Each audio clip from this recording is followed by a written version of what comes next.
tarehe ni 27 mwezi wa 4 mwaka 2021. This is Tackle Tuesday. Tunaangalia mambo ya state of the nation. Tunajua nchi inakaa vipi. Kama kawaida unaweza jumuika na sisi tuambie mahali ulipo, hali ikoje. Nambari ni 0779-800-010 0779-800-010. You can call us and tell us how the state of the nation is where you are, ili tuweze kuanza kazi pamoja.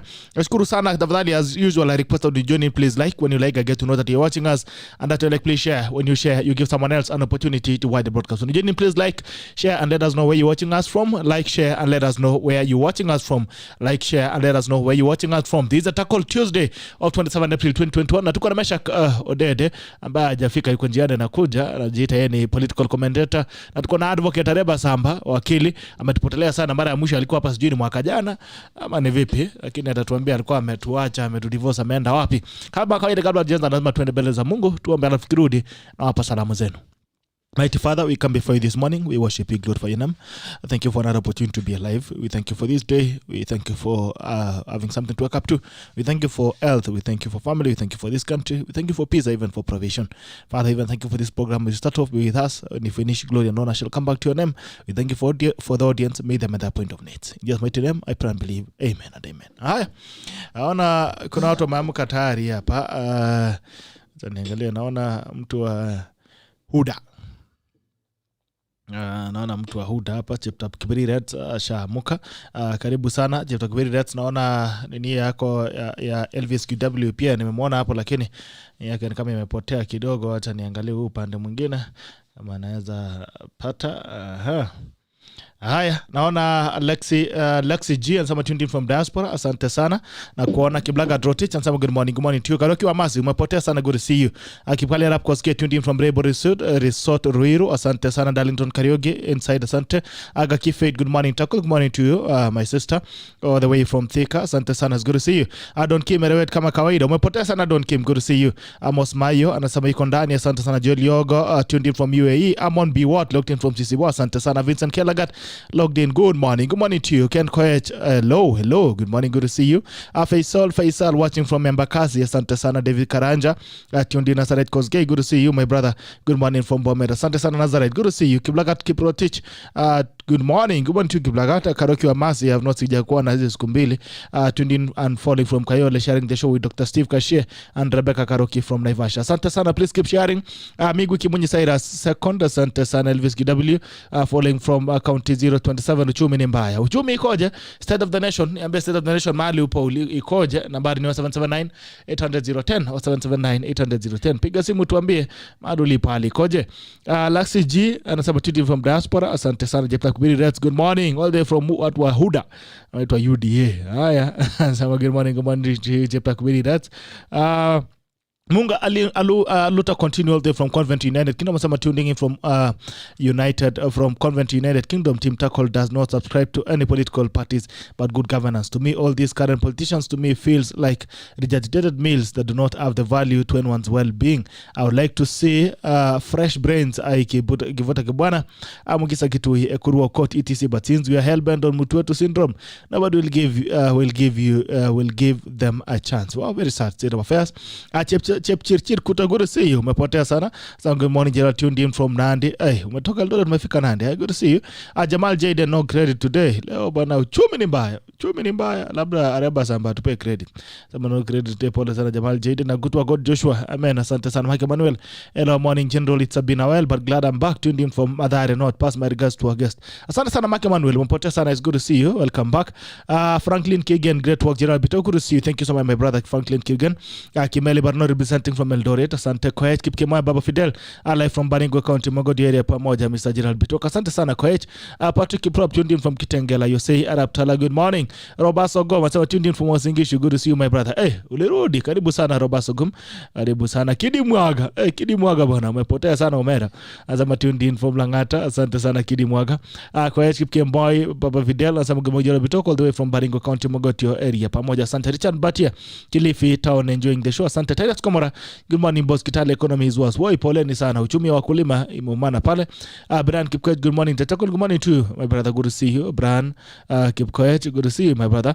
Yosei Ptala, so tuned in from Kapenguria. Asante. Aaron Derito, good morning JB, what's last tuned in? Asante Lexi G, Moni Monish, Koech Kipkema Bao Fidel, good morning Gerald Bito, good morning. Ole Crazy, Ole Kirazi, good morning from Narok, asante sana. Musa Tafa, Dallas wako tuned in. Rebecca Munga, Mrs. Munga mwenye mwalimu.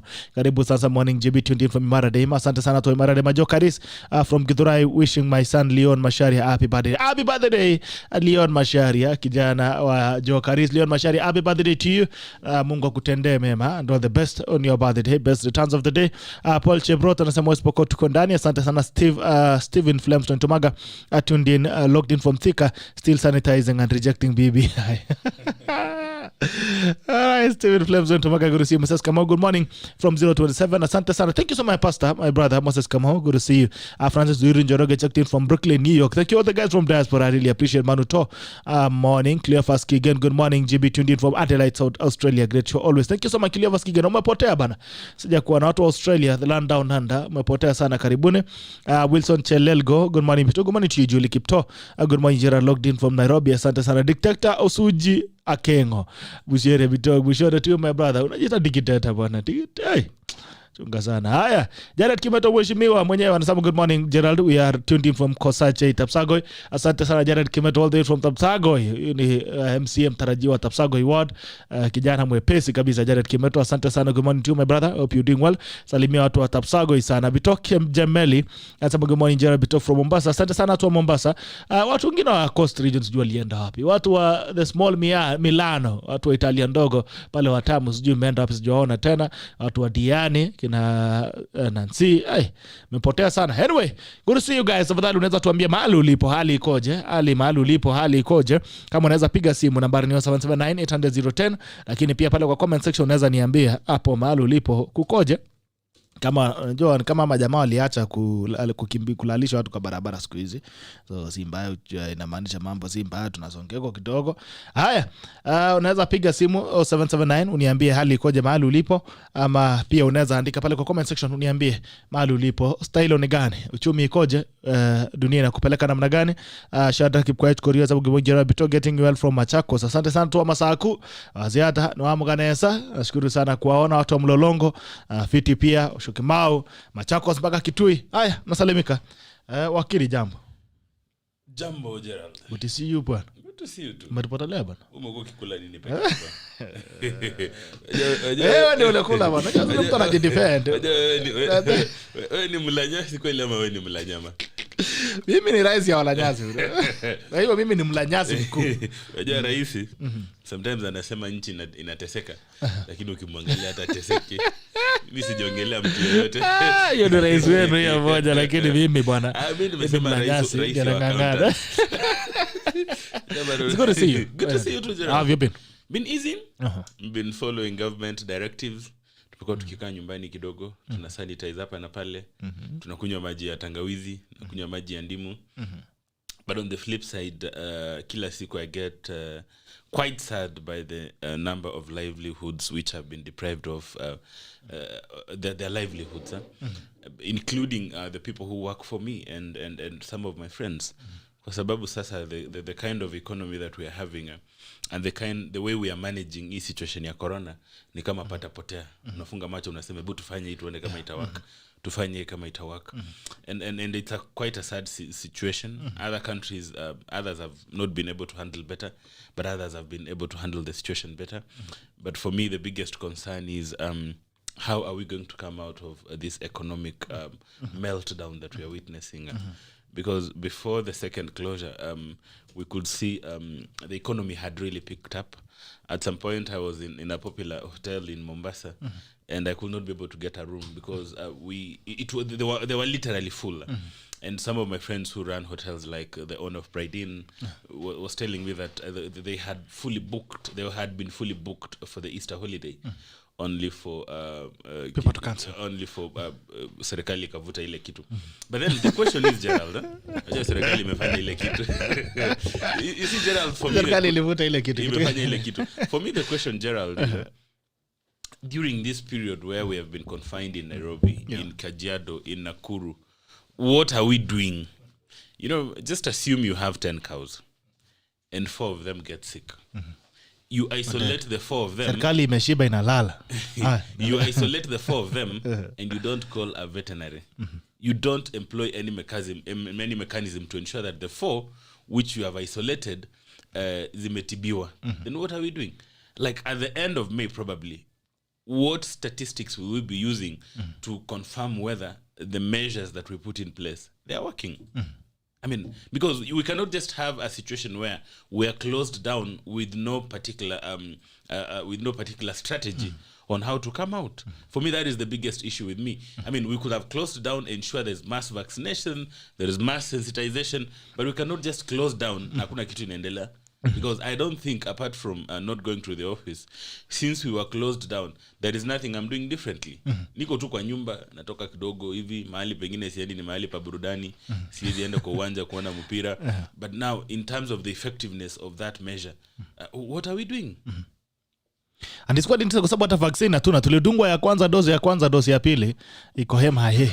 Ndipo sasa sijui mtatoa wapi dozi ya pili. Again, why I told you, Gerald, that sometimes we do pata-potea as leaders is that one of the best ways to ensure there is mass vaccination is to open up the market for those vaccines zenye zimekubaliwa to come into the country. You saw the government trying to ban is it the Sputnik or Sputnik. But now again the same government is saying it's considering importing the same vaccine. So sometimes you look and wonder, why does the government hate its people? One of the best ways we could have ensured that there is a lot of immunity, a lot of vaccination, we could have seen on how to open it up. Have these hospitals around be given a leeway to import. Have those clinics in Kisii, have those clinics in Eldoret be able to import the same. So that at the end of the day, we are working towards mass vaccination for the people. Lakini ingine sasa mimi nilipata dozi ya kwanza, siji kama nitapata ya pili. Je, utatoa wapi ingine? Siji, na nikikosa ya pili naweza endea ya kwanza ile ingine. Ingine unaweza ongeza juice. Ama unaweza weka hivi alafu ikuwe kama maziwa lala kwa mwili. Cocktail, lazima tengeneza cocktail, unaweka ingine alafu unaanza fresh, unaanza kudunga. Very sad state of affairs. MESHACK ODEDE. Tuambie serikali mlieka wapi vaccine? Really? Kwanza unachelewa bwana kazi. Hii watu ya handshake. That's a hard talk. Ana ametoka kushughulikia mambo ya kiserikali ndio ameingia sasa hivi. That's a very hard tackle in the morning, Gerald. Good to see you. Umepotea sana bro. Yeah, it's been long. Good to see my brother Samba. Pleasure, Mesha. How are you? Mimi niko easy. Okay. Ni vile tu nimevaa suti juu naenda kwa Muhindi. Watu wa serikali wanaamka na kitenge. Kama anapeleka mbuzi huko kani. Anaamka na kitenge. Siku hizi watu wa serikali wakiamka wanasema niko na mbuzi hapa na niko na kuku. Nikimaliza hiki kitu nafanya nitapitia huko Miotoni Ridge nisalimie baba. But you know Karen, there is Karen. Kwani mmefungua barbecue? Nini mmefungua barbecue? Sasa siku hizo kulele kwa Kibra juzi. Watu wa Kibra nasalimia sana. Kupata maja wengine wakasema baba siku hizo anaitwa barbecue. Wewe Gerald, because watu wanapeleka mbuzi. Wanapeleka mbuzi wanasema. But wacha baba kule mbuzi. Honestly. Na jamaa anaitwa Mboya. Why is it a problem baba akikula mbuzi? Na wacha baba aitwe baba. I mean Karen kuna 2 homes people visit. But there's the other one people go to take. These are the ones. Umesema kwa Kalonzo watu waenda kuchukua. You know what I'm talking about. But Kalonzo lives in Karen. But 2 homes in Karen are seeing more visitors than the rest. Yeah, I remember that time mama Mudavadi akikufa tulienda sana kwake. Lakini ile kitu nashangaa ndio jana alitembelewa na ndugu yake. Na kwani ndugu yake akupeleka mbuzi? Baba Jaoko ni kama mzee wa boma. Alikuwa anaenda kuangalia ngapi zimefika. Alikuwa anaenda kwa sababu na kuchukua moja ya supu ya saa 2. Kule moja. Meshack, did you see some story that because your brother's sickness is yours. So you share. You say we are sick. Meshack, did you see a wakileta ndugu zetu mnakunywa pamoja. Yes. Gerald, do you know the Kisumu governor paid his deputy a courtesy call? Niliona bana. Yeah. Oh yeah. And they took photos and they had a press release that today my governor paid me a courtesy call and we discussed development issues. Yes. A governor and a deputy. Yeah. Hey, hapana Meshack. I mean, why is it? Why is it unique? My expectation. Like saying you paid your, like saying you paid you. No, like saying you paid your wife a courtesy call. And you are together every day. If he works in another office. No, but I think we were ushered into devolution with governors being too careful about their deputies, and everybody's looking at their back, and so something like that becomes a news. Anyway, if they were supposed to work the same way we expected, that they are working together, they are one team in one office, that wouldn't make a news. Exactly the point. But we are in a country where every governor knows, yes, I need this person to be my deputy, but still I should be careful. Inawezekana nisimalize term yangu na ingie hapa. So it becomes like they are no longer in one office across the country, which is not really what Kenyans wanted. Yeah. Because for me the concern was, how does a governor pay a deputy his courtesy? Because I expect these are people who are supposed to talk every morning. Ideally, in every situation, these are people who even their aides are on when the other sees the others call, he's just told, even if he was having some other meeting, he's told the boss is calling or your assistant is calling. And that shows really the way we have, how can I call it?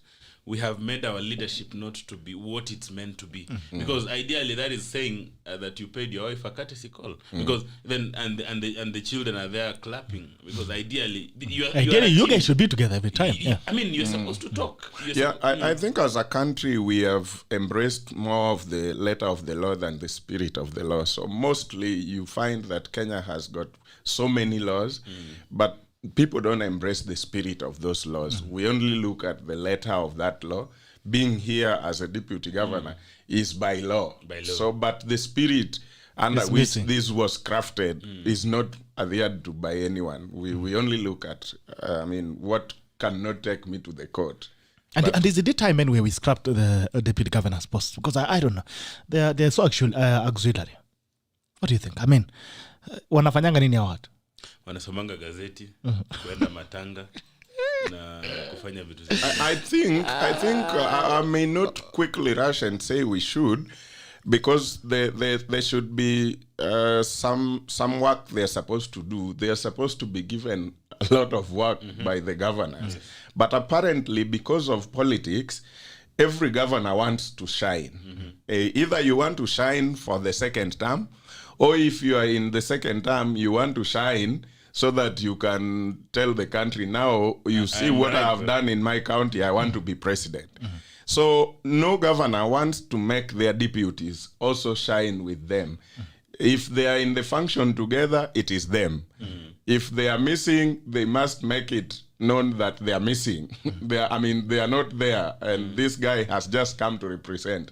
There is no day that they just say, as the deputy governor, take charge of that and run with that project to the end. And let us see what you can also do. Let us see what you're also worth.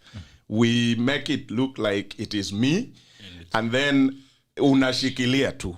So that makes deputy governors look like they really don't have work.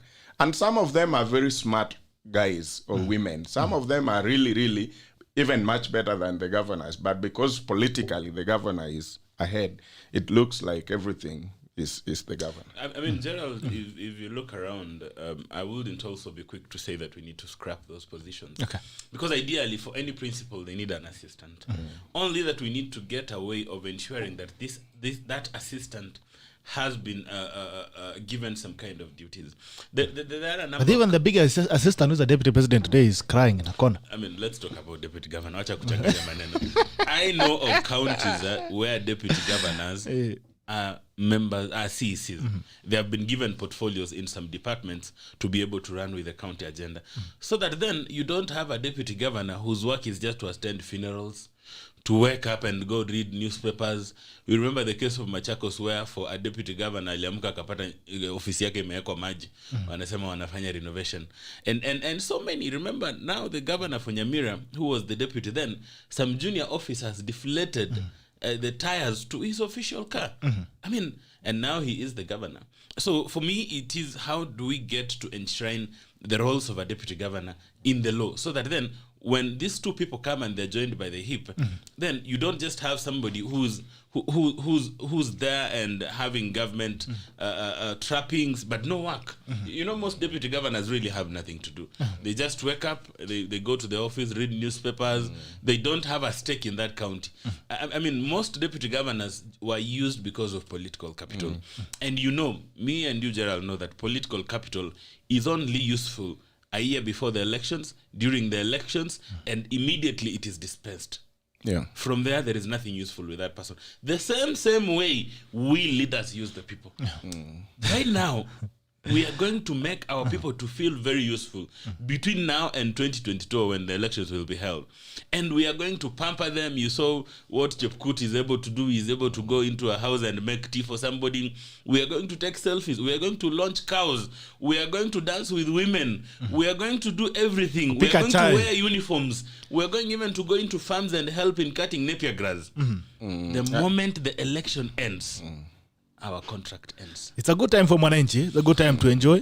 So you can get someone, actually, you can get a politician to come and cook for you. It's the best time. I mean, it's your season now. It's your season.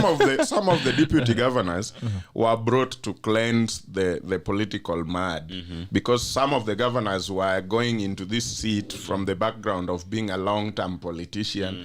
And then they knew in the community, some people are saying, I mean, for a governor, I don't think we need so much of politics. We need people who will deliver to us, people who are more of technocrats than politicians. That was a word going around. So when politicians realized that, they went and picked engineers, doctors, and people who are seen to be thriving and are doing well in other industries. In other industries to make their deputy, so that they could be cleansed. The politics, the mud of politics on them for a long time could be cleansed, and people would say, you know, so and so might be a politician, but you can see the deputy. He's really the nice guy or woman who has been thriving in a certain industry. He's a medical doctor, he's an engineer, he's what. So that would cleanse the mud of politics. So some of them were brought for that purpose. And then once they were cleansed and they are in the office, so they became a threat. Again, the same thing was used against them. Now that this guy is that smart, I mean, nikicheza kidogo, people will elect him. Or if he decides or she decides to run with me in the next term, I mean, people might easily elect him. So the only way to cut his or her feet off is to make sure that he or she is not seen anywhere. I mean, no project that is seen to be him or her running. Everything has to be me. And that is how we ended up wasting careers of so many people. Before I ask the question, there's someone here is asking a question. But anyway, before that, I want to ask you, AREBA, if you're asked to describe the Kenyan politics as it is, what would you say? Do you still have some taste for Kenyan politics? Catastrophic. That is how I will give it a description. Bado unataka kuwa mbunge, unasema catastrophic. No. I think Gerald. And one, there is a post I put on my Facebook and said, God, when I probably become a leader, don't allow me to have my photos and my image on donated school buses bought by taxpayers' money, school walls, and then my photo is there. You donate sanitary pads, and the cost of branding that sanitary pad with your photo is more than the cost of that sanitary pad. And that is the kind of encouragement I'm trying to give the fellows that we are growing up together, that can we probably get this chance and change the way politics is done in this country. And somebody will be quick to tell me, hey, we have elected young people before and they have missed. And I want to repeat that there is no qualification of leadership called youth. And I want the people to know. So anybody who comes out and says, hey, allow me to serve because I'm a young person, that is just a con person. Look at youth as an advantage, but critically analyze that person. Because there are some of the things we're seeing the people who have gone before us trying to do, and you look around and wonder, when did we just become so contemptuous to the people of this country? You just come around as a politician, you're in an helicopter, and you want to launch a bridge, which is a wooden bridge. Even the cost of your transport alone, you look and say, hey, you would have not even easily come. you are a governor of a county and people are sleeping hungry and there are no medicine in hospitals. And when people question you, you say, nyinyi amuku nipigia kura wa upande hiyo. And that is why sometimes when you try to analyze the politics of this country, you are like, can we just stop everything? This country needs to be disbanded. Everybody goes home. Nipewe share yangu. Remember you are near Kibra. Siji hii nchi yuzwe, mimi nipewe share yangu. Disband this country. Mimi nipewe share yangu kama ni 450, niende huko Rwanda mahali kwa kona. Because let me give you now the reason why. So do you feel it's really worth getting into it? You know, we have to drive change. And partly that, I mean, for you to have this platform in itself, you are not saying that, the media has been misused and all that. All that you're trying to do is drive positive conversations. And the moment you lose hope to make change, then you are done.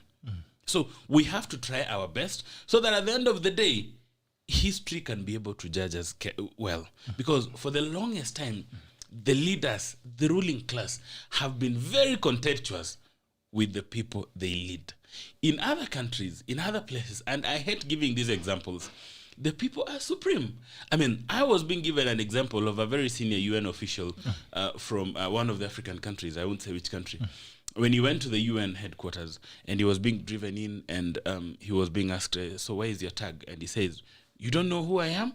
Then the Mzungu askari is like, no, we don't know who you are. Just follow the law. Just give me your tag and I'll let you go in. No. I'm a president of this country. No. Just give me your accreditation. But now here in our country, we have made leaders look like small gods. And that is why, Gerald, I hate the name Honorable or Muheshimiwa. Because the moment people start Muhesh, you feel like it's God, Uhuru, Ruto, Baba than you. You think now you rank in that kind of hierarchy. No. Can we try and drive the conversation for servant leadership? Right. The conversation that it's all about the people. It's not about us. Before you buy another car as a leader, what are your people using to work? Okay. Good morning. There's someone I have on the line. Jambo. Habari asubuhi. Jambo, mzuri sana. Good morning to you. You're the chairman, Menokwisha Kettle Dip. Yeah, this is the chairman, Menokwisha Kettle Dip. Jambo, state of the nation ikoje? Mambo yako sawa. Just okay. Ukiona mambo leo yamesema yako sawa, lazima nimkamshahara ulipata jana. Na unajua hatuwezi tukalalamika kila siku. Wakati mwingine labda inabidi tu pretend kidogo. And it might be just to tie what I'm saying to the topic that mnazungumzia sasa hivi, I think apart from the leaders, also there is need, I don't know by now who, but there is need for the people who elect these guys to also be more careful, because tutalalamika saizi sana, everyone is saying but then when the election comes, then we'll still elect the same people. So I don't know what usually happens, because you notice that after these conversations that we are having right now will only happen maybe to people who are able to access such forums. But then if you listen to the conversations on radio, where that is where a lot of people now are consuming the content. You notice that the morning shows nowadays, because you notice that the things that are being discussed are not things that will equip our parents who are at home and don't even know the things, how things work out before now we get ourselves in the situation that tunajikuta and listening to the wrong information. Wakati election you notice that we're already discussing that, so what is so and so doing, and everyone is now a political analyst. So unapata kwamba inafika mahali we cannot even educate ourselves, we cannot have time and even discuss the kind of leaders we want.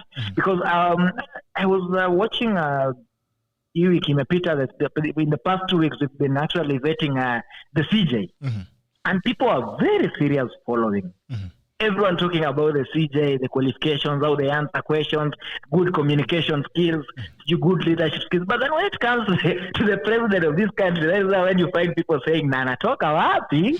And when you walk, mtu kama mimi sasa hivi nikitoka nirudi kwetu anasema, "Na huyu jamaa alikuanga wapi? Juaje kuanga hivi?" Like they don't ask about the merit and what has he been doing, what exactly. No, they just want to know which family do I come from, and so that is where the problem actually arises. Then I usually say that the problem is with the society, because leaders come from the society.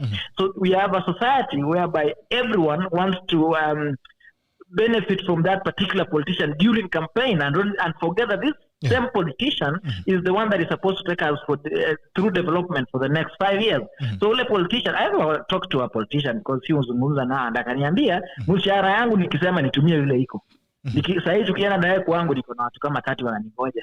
Saa 12 asubuhi, mwingine anataka basari, mwingine bibi yake alizaa anataka kitu kidogo. So vitu yeye lazima pia atafute extra source kwa vile asipopatia hao majamaa ataanza kusema yeye ni mtu mbaya. So we are not actually visiting the leadership yenye mtu. So somebody must also look for somebody must also look for some extra cash ya kupeana bure kule mtaani, because so the systems are not working. Instead of somebody building a hospital, anakuja anatupatia 30,000 ya kwenda kusaidia labda mama mwenye hakusaidiwa na linda mama wakati alipimwa or something like that.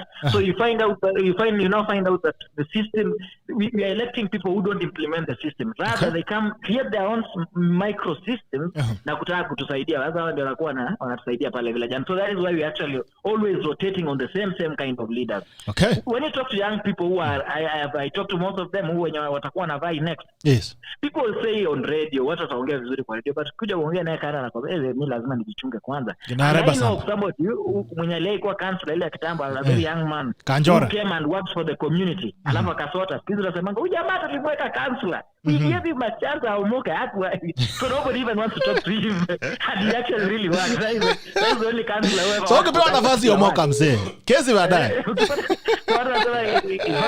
I ever did a video saying if you get a chance to I'll be talk today. Nyonya kama titi la mama. You guys come and abuse you. And say tulikupea chance umoke huko umoka. That's how ndio future leaders. Yeah, that's the future leaders they're talking about. You imagine it's okay.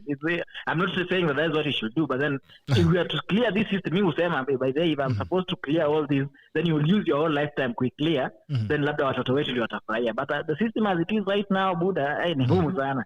Okay. It's a disaster. Asante sana chairman, salimia watu wamenokwisha. Kettle dip, lakini naona leo si mbaya, ni kama ulipata kakitu sanitizer kidogo, ka sanitize ko.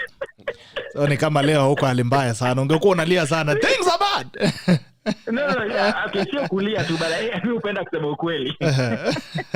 Nashukuru sana, salimia watu wamenokwisha. Watu Eldoret, it's good to see you again. Okay. And keep doing what you're doing, but I see what you're doing. We see you, man. We see you. We see you. Keep doing it. Keep pushing. Karibu sana. Thank you for being a loyal fan of the tackle. Asante sana. Asante sana. Have a good day and we hope things get better. Good day, salamia panelist. Baba, asante. Haya, umesikia bana, tukipata nafasi nyonya kama titi la mama. Kuna mtazamaji mmoja pia alikuwa amepiga nambari yako inaisha na 123 0718 772 inaisha na hiyo. Nimesema nizitangaza namba yako sana. Unaweza pole nilimisi simu yako, unaweza rudia utuambie ni vipi ulikuwa unasema. Nimeona Governor Nick Cheria anasema, General, could you tell us what is going on in Safaricom? According to me, I think it may not be tribal, but this could be a 2020 rehearsal taking place. There could be some unfriendly figures in some sections that the deep state wants them out. The deep state are planning to use the telco to transmission and other dirty games. Yeah. Safaricom has been very instrumental in this. Remember the owners of the 5% owners during the floating of its shares during its formation that were undisclosed and silent. Anyway, I think there's just a problem. There's service a problem at Safaricom that needs to be addressed. I don't know about the political angling and all that. I don't know. Sitaki kuhusika sana mambo ya kisiasa hiyo. Lakini kwa sababu ni wanasiasa watatuambia ni vipi. Utaki demand letter. Sitaki bwana, nataka makesi. Naona kioski ndogo. Wanaweza nyonga kioski bwana. Na Asana Alexis sema good morning niko ndani hapa circuit. Asante David Kamo. Good morning team tackle. I wish everyone a blessed day. Thank you so much Julius Koech. Good morning Kenya. Good morning Kenya watching from Kapsuar. Asante sana. Eric Mungai governor wa Kiambu anasema tuned in. Asante sana. Muso JB tuned in. Good morning Bitok. Good morning to Pauline Cherop. Good morning Pauline sema iko tuned. Good to see you. Shase James Moni Moibeni Kolok Chamege Bitok. Chamge good to see you. Esther Mudoni Ndirango all the way from Texas anasema hi family Mobla from Texas. Thank you so much. John Haemba, I would describe our kind of politics as discriminative between the ruling class and the ruled. The advantages and the disadvantage, the advantage and the disadvantage, and the list is endless. It's pathetic. Well, okay. Vincent Okoyo Kipet anasema hiyo namba ni mingi sana. Namba ni iko hivyo 0779801010. Kwani nimeka vipi? Azandangalia number ni 0779801010. Abdi Kules anasema Morning Bitok and Team Tackle watching live from Stockholm. Agree tutaongea mbaya about the leaders we elect, alafu kesho election ikikaribia kila mtu anarudi to his or a corner tribe and forget all the problems they brought to us. And Kipto Eric, where is my badge? A loyal follower here. Tafuta badge bana, jikaze, pata badge yako. Ulikuwa unazungumza you're taking up ODEDE and thing on what you think about the Kenyan politics. Yeah, the Kenyan politics is one of its kind, especially in this region. But I want to score two things. One of them, my brother tried to mention a bit. There is so much on the shoulder of young politicians. I mean, in terms of what the community expects from them. The change the young people out there expect because they realize these are now the faces of young people representing us in parliament. And that does not matter whether you're coming from my constituency or not. But the challenge is there is a way the whole thing is in parliament which the common man out here doesn't know. Given the expectations, for example, let me use myself. If tomorrow I'm a member of parliament and I have not made money out here, sijakuwa in business, sijakuwa in any other venture that has given me enough money, trust me, you will have all the expectations about me, but inside you will be wondering what actually made this guy change so much. I mean, we were hopeful. He was talking to us about the things that we could see around us, and we saw somebody finally understands us and is going to change things. But then when I go to parliament, you realize that people think out here that there is huge salary, and people actually think when you're going into politics, that is what you're going for because salary is there. Just like he said, people, the caller said, people begin to say, tulikupatia chance. Now uka waste. So it means if you couldn't take care of yourself, how can you ask us again to give ourselves to you to take care of? You can't. Ulishindwa. So you know what happens you know what happens to those people. Those are the people who ends up not stealing. And so they end up being poorer than they were before they went to parliament. Number one, you go and tie your salary. Let's say tomorrow Samba and I are in parliament. You want a car that is traversing all the constituency roads that are not well done. And so you can't do VITs. Because akutakuwa na watu wanasukuma gari ya mbunge all the times through. Utakuwa na miss all your meetings. To be honest, Samba, you will miss all your meetings. Because kuna matope, mashimo and all the rest. So like you will need a car. Yeah, so you are in parliament, you need a car that can reach these people very fast. You need a place to stay in Nairobi. Honestly, nobody will want to say that kama wewe ni mbunge wa Kibra, you want to stay right inside Kibra. Somehow you want to stay somewhere. In Lavington. Where wabunge stays. Where you get into these meetings very quickly. So you will tie that part of your salary and you get an apartment, maybe around Kilimani or somewhere, 20 million or something like that. If the banks give you that, you will be remaining with 100,000 in your salary. You tie that 100, you get a good car. So your salary will be zero. You are paying loans. Yeah. So when your salary is zero, the constituents are at your doorstep every morning with all those things. Huyu bibi yake akona shida. To be honest, hata we unaona, I need to help. Huyu, I mean, everything, every problem is on your door. Remember, saizo hauna salary. So where else do you get this other money? So it pushes wabunge to go into these committees. And in these committees where they oversight, now they begin to threaten those executives. I want tender. Yeah? Because that's the only now survival. Kuna watoto wako bado wanaenda shule mzuri na remember your salary is no more. Nothing. So you want your kids to eat, to go to school, and you want to support those small things you're supporting down there. So you realize they go to these committees and they, instead of oversighting now, they see the opportunity. So if I am the member of Committee of Health in Parliament, instead of taking that guy too fast, Kagwe, kwa hiyo those billions ya KEMSA, namuuliza kama kuna mahali anaweza nisaidia hata na ya 50 katenda ya 50 million tuone vile tunaendelea na hii maneno yake. And this is how they get to change so fast. And then the people there are still waiting. Where are the changes MESHACK promised us? So this is how the reality of politics in our country. Okay. So you end up being invited to 40 Harambes every weekend, or 20 of them every weekend, and you need this money.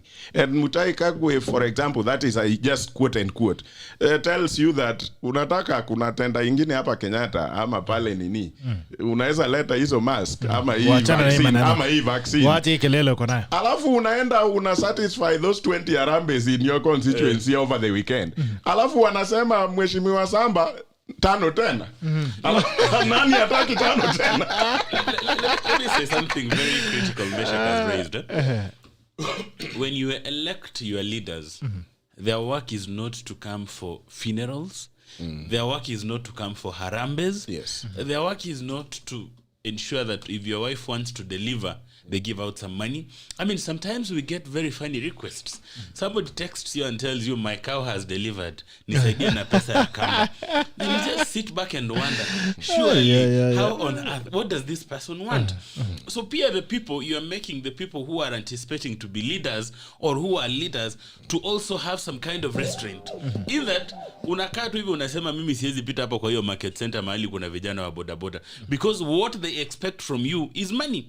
And there is nowhere as a leader, as a member of parliament, where unaenda unaokota pesa na gunia ya kuenda kupea wananchi. I've had conversation with some of my friends who are members of parliament. Sometimes they are broke because the salary, most of them are broke. Because the salary they receive from the Parliamentary Service Commission is just like the salary that my office assistant receives. You have your problems, you have your bills to pay, but then we have this also, we have exerted some kind of external pressure in that unaambiwa kiongozi, ukionekana mahali unaambiwa kiongozi nunua lunch. Kiongozi jifanya nini? The cards that come on WhatsApp every week for church fundraisers.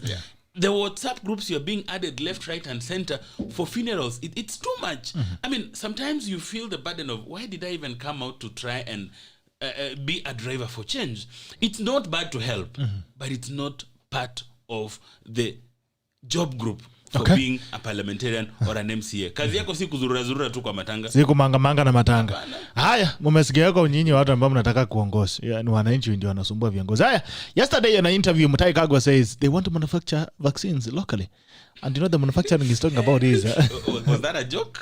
Anasema we are planning to manufacture all vaccines locally. Anasema we'll import them in bulk, then we put them in vials. I don't know how that is manufacturing. Is that manufacturing or packaging? Anyway, I think is good. Umadungwa. Kwanza ODEDE. Iko hapo utatoa bingine dozi ya pili. Anywhere. Kenyans. AstraZeneca isema kitu inatushinda kutengeneza. Isatengenezwa hata Kariobangi. Ngoja tu. Light industry. So nangoja ya Kariobangi. If Mutahi Kagwe, I watched the clip, yes. But if Honorable Mutahi Kagwe was talking about Kenya coming up with their own vaccine, that one is a bit far-fetched for now. But if he's talking about the consortium, the meeting they had with other ministers for health from the region, then it is possible because when we put our heads together as a region, you remember Rwanda had already started something about vaccine, and a few other countries also looking at that. If the efforts were to be put together as a region, then it is possible they can use one country and manufacture enough for the citizens of those countries that are in the bloc. But if he's talking about us as Kenya, I mean, why didn't we even tested the same vaccine here in Kilifi, but it all went back. And the manufacturing is now, I mean, the production is now done in India, and India is also having their own fair share of problem. And now we are at this crossroad. So if Honorable Mutahi is talking about bringing together Tanzania, Kenya, Uganda, Rwanda, Burundi, and all this country in the East to work together to do, it is possible it can be done. But how fast to meet the target that are already started with the first jab, I don't know whether that is possible. I want to remain to be an optimist, but in the middle of quite... I mean, we have been in Kenya for a number of years. I mean, we have been in this country for quite some time, and we know one of the challenges that we have is the cost of production in this country. Even producing something as simple as probably tires for cars. You know, there's a company which was on Mombasa Road which had to close down. We're seeing a number of companies which are closing down. And so I wonder then, how is the government planning to navigate that cost of production so that it's able to attract investors who are able to put infrastructure for the manufacturing of those vaccines? We're in a country where even government entities are not the most, they are not even breaking even. So, I mean, whereas I remain to be an optimist in this venture, I would want our very good friend CS for Health, Mutahi Kagwe, to try and explain to us in with the backdrop of the number of things that the government has tried and they're not breaking even. I mean, I can give you so many examples. SGR makes losses of billions, and yet we are paying for the loan, and we have to get taxpayers' money to run it.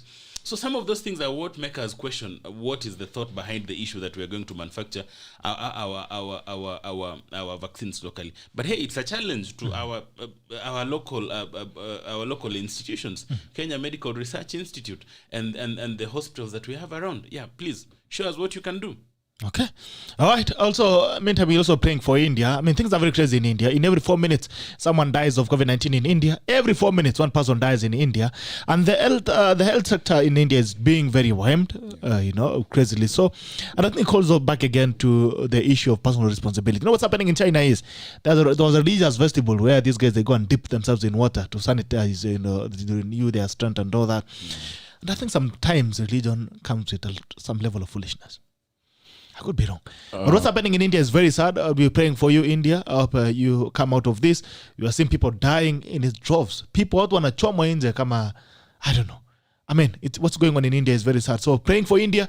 I hope Indians, you get to survive this pandemic. Na wale pia ambao mnabaki hapa Kenya, I mean, personal responsibility is very key. The government in India has remained very quiet about the whole thing. And remember, India as they're the ones who have been sending us vaccines. So the fact that they also have warmed and they're trying to vaccinate as much population as possible means, I mean, things are really crazy in India. So we are praying for India. We have things get better. Also, just close to our neighbor ODEDE, we have Mogadishu. Things are getting crazy in Somalia. Mogadishu as splits emerges within the national army after Farmajo decided to extend this term by 2 years. Africa. Miaka mbili. So things are getting very crazy in Mogadishu. So we are only hoping that things are going to get better. In Chad, we've had another prime minister. Former prime minister will be given the authority to hold on the transition government. So we can only hope that things are going to stabilize in Chad. Na Somalia ni kungori, na nilifikiria nilisikia kama kuna kufununu kama hiyo Kenya ile ya kwamba kuna vile wanataka kufuruta blada iko mrefu kidogo. Anyway, let's look at the newspapers. Irudi tunajua ni haja. Gerald. Okay, unfortunately, Gerald, India is not just giving us vaccines. There are a lot of drugs that are coming from India, even the ones that are on our supermarket or pharmacies. Most of them are assembled in India, and others are manufactured in India. We must say that everything that you have as an advantage, sometimes they also work against you. You know what is working so against India right now, and a few other countries, is the population. I mean, their population is also really huge. And when something like this strike, a small population will not suffer the same way the huge population will. And we can see clearly something is happening. And then their politics also happen to be happening around the same time, which ours is also coming close to, because our politics has also been happening all through this COVID and until the other day when the president say he should not see, but we can still see State House. I mean, some few people can still come Few people the community from Garissa came, the community from Ma the other day came. Hata sijui rais naye alipita aje akaenda Nyeri jana. The country is locked, brother. The country is locked. How did he get to Nyeri? There was a helicopter na alikuwa na watu. No, but Nairobi is locked. Even flights are closed. You cannot fly to Eldoret. You cannot fly to Kisumu. Gazette notice ya nani gazette notice ya Matiang'i. Yes. President ni essential service provider. Yes. Who does not want president around? Anyway, before you get to the newspapers, yesterday, the president also appointed a 7-member committee to oversee the appointment of the selection of the IBC commissioners. You looked at that list. I don't know how you feel about it. And when you look at the contrast of the president, for the longest time, for a couple of years now, has refused to approve the appointment of charges. Anyway, let's talk about IBC. You've looked at it because I know this is a very sensitive issue. As we get towards elections, you're already hearing people bickering and making noises about things that are about to happen in 2022 towards elections. You saw the team that happened there. People have complained that some of them are very political. The members of that committee that's going to select the commissioners for us. I don't know. What's your feeling? First of all, let me just comment on the issue of India-Kenya. As of 2010, 2011, we had trade ties between Kenya and India in excess of $2 billion. So Kenya and India, they have this relationship that then cannot be wished away.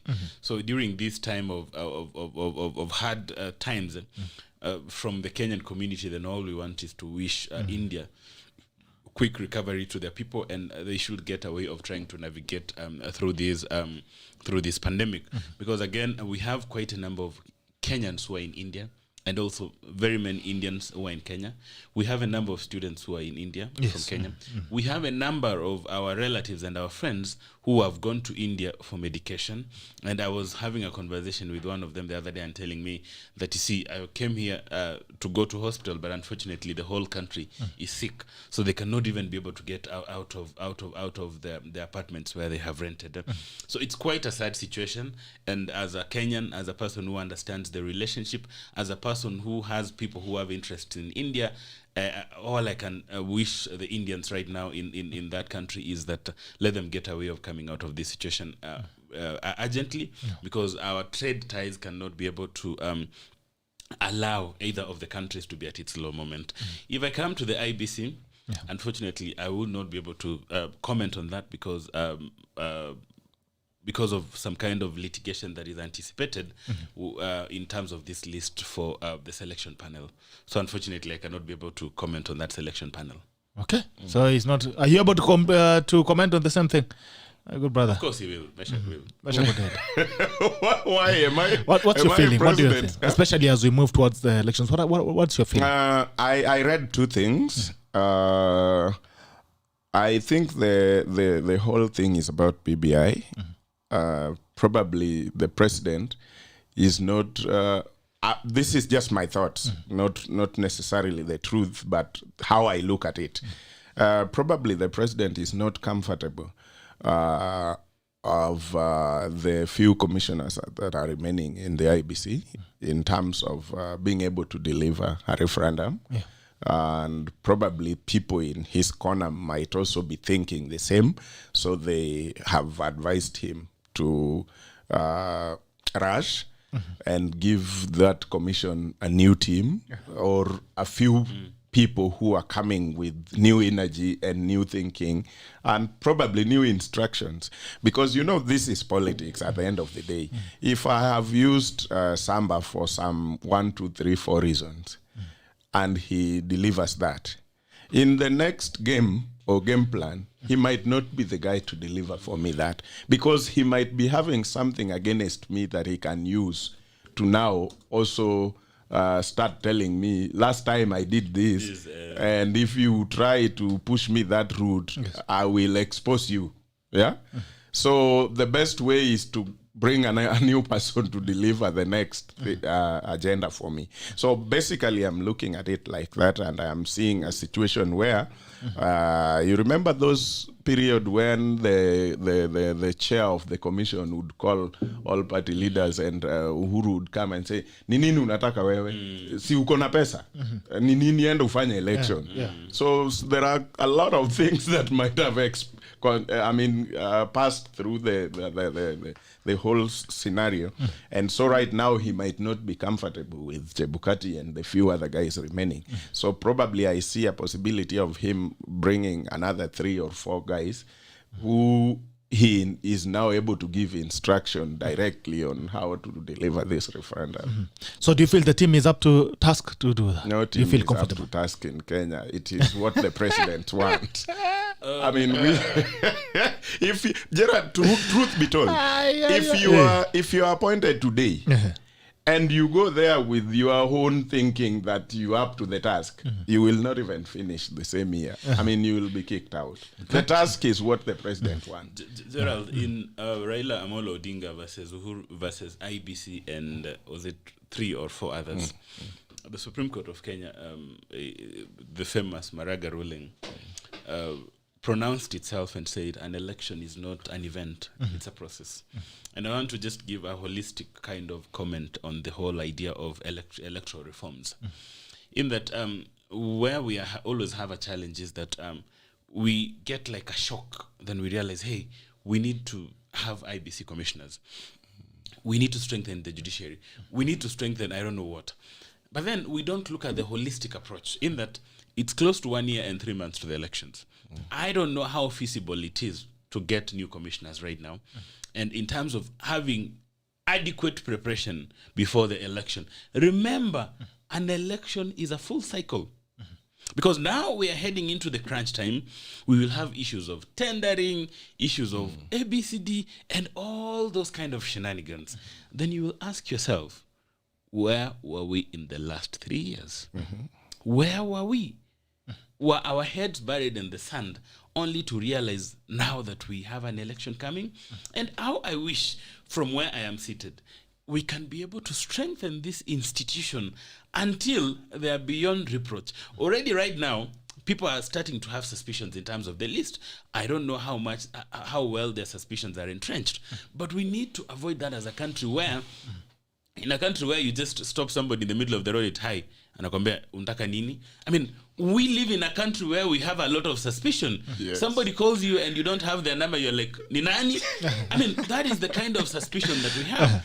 Kind of suspicion, if you see the president now walking on Ngong Road, you will not think he's just having an honest walk. If you see the deputy president somewhere in a vast farm somewhere, you'll say, hey, what is he doing there? If you see Raila Odinga receiving some chicken, you'll say that chicken's head is white. And white chicken in my tradition, I mean, that is the kind of country we live in. A lot of suspicion. How I wish that we get to a level where our institutions are so well strengthened until when we leave something to them, we don't need to have any suspicion. I pray for that one day in the country. That we keep praying. We keep on praying. Whether the answers gets prayed is another question. But praying, we will pray. Anyway, you tell me, I want to hear from you as well what you think about the 7-member committee that has been appointed to oversee the selection of IBC commissioners, especially as we are to an election that's so suspicious. If the other person is having their head sticking out. So you tell me what you think about the 7-member IBC committee that's supposed to be tasked with selecting the IBC commissioners. The number is 0779-800-010 or 779-800-010. You can call in and tell me what you think about the IBC 7-member team. 0779-800-010. Iza piga simu niambie. Gerald, you know why I think it doesn't really matter who those members are? Because in our Constitution, they will be giving names to the president, a lot of names. But we see how the likes of Chebukati came to this point. He was not even number 1, not even number 2, not even 3, all the way due to number 8. And you are picked to be the chair. And the number 1, 2, 3, 4 do not make it into that commission. So does it really matter if this committee are going to look at SAMBA as and his capacity and rate him and say, this is the best we got from the applications? Because even as number 1 from the committee, that's not guarantee for you to even make it in the IBC. So does it really matter? For me, I think the Constitution is just there for the sake of it, but we would have just allowed the president to pick and say, MESHACK, go to that committee, Gerard, go to that. Because after all, we will apply, and I will do my best to the committee, and I will even be rated the first one. But that does not mean I will end up in that committee. Okay. I might still be thrown out. So what matters is what the president think about me and maybe NIS. Please, the president, think about me. I've been suffering. Please think about me. Please think about Gerald. Please think about me, president. Think about me, Mr. President. Don't Yes. think about me. Nathaniel Mongare anasema good morning GB fans, say I to wakili Samba MP Kitutu Masaba 2022. Sijui umeanza mambo ya mazishi na kutafuta kamba ya ng'ombe. You know Nathaniel is one of the most versatile young members I know around. Yeah. He's very smart. He's a very brilliant young man. The spokesperson of the ANC youth. Shida ni kulala. Unajua alikuwa na show last week hakukuja. Delala ati aliamka saa 6 na nusu mchana. But let's give it up to him. Nathaniel Mongare went into ANC. Got a position akasema sasa hii kitu vipi nimeshikilia, we will reconcile later, because we know the idea of young people in political systems, we are normally used as flower boys and flower girls, running youth leagues, social media and all that, but having risen to the position of a spokesperson and a person who in most instances speaks, and then the Honorable Musalia Mudavadi speaks, I give it up to him. For any young person who goes into any political party, even if ni sisi kwa sisi, wao kwa wao, nyanya kwa nyanya, and is able to try Simba and drive a change, I don't have a problem. That is why MESHACK vowed in my political life that I will never ever fight a young person. Yeah, it is true. One of the authors said youth is such a wonderful time in a person's life, but it's a pity it is wasted in the young. That is one person. So these are some of the young men that I would want to see coming up, really and doing well in politics. And I've been telling this guy, kaa ngumu. Hata amuka siku moja na useme ni party leader. Wani Mudavadi anafanya nini? You know, the truth is, if you don't force your way, I mean, none of these older people will one day prepare the table and bring you from home and tell you, now sit here, you are our party leader. No, it is going to be experience. But even if you leave politics alone, go to corporates. Who is brought from home and given the director of a company or MD or anything? We force our way into these things. Sometimes not forceful like fight, but with intelligence. We give them no choice other than to bring us, give us an opportunity to be there. Hapa tusipoleta Samba, we are doomed. Atukai kwa menu. Tumekataa tukai kwa menu. Haya, naona Ras Mnyayo anasema good morning Taklas, watching from Nairobi. We need to clean the swamp. Most of our politics are in order, but it's the people in those offices who fail to work on what their manual in those offices that are in place. Why?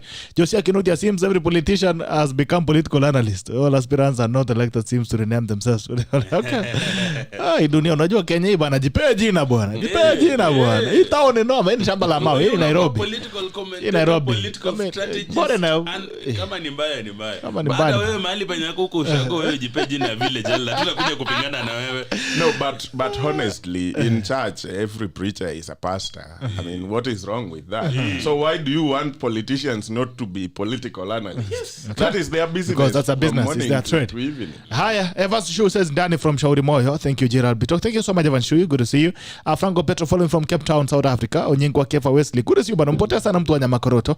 So I'm tuned in. Moses. Yeah, Kefa Onyengwa. Mtu wa Nyamakoroto. Kefa Onyengwa. I mean, he's one of the people I've worked with. He doesn't support me, by the way, Kefo Nyinkwa. He supports somebody else. But in terms of coming to drive the youth agenda, Kefo Nyinkwa Wesley is one of the people I respect so much. And we have all vowed that as young people from the area of Kitutu Masaba constituency, we have to work together. And you see, if one of us is able to drive the agenda, we all can't be there. And Kefa is one of my best friends, but he doesn't support me. Amepotea sana lakini jamaa Nyamakoroto. Good to see you. Karibu sana. Anyanga. Kuja bana. Amesema mheshimiwa amesema atakutopia bundles. Usipotea. Amesema kama I think Kenyan politicians call each other every night after the 9 p.m. bulletin and have themselves a hearty, healthy laugh at our expense. That is true. Na nani walikuwa nalimananga hapa AREBA SAMBA na nani. Kuna siku walikanyagana si AREBA ODEDE. ODEDE bana karibu enda na microphones kwingine. Leo tumetoka hapa nje tena unapiga story na jamaa. Wanasiasa. Wachana ukifuata wanasiasa utakufa nani. Hapa jamaa anaenda kunywa chai sahi. Anita Jeje says good morning. Tuned in a bit late today but tuko pamoja. Asante sana Anita Chesira. Everyone shows exactly you are on point. AREBA SAMBA au Moyo Samba.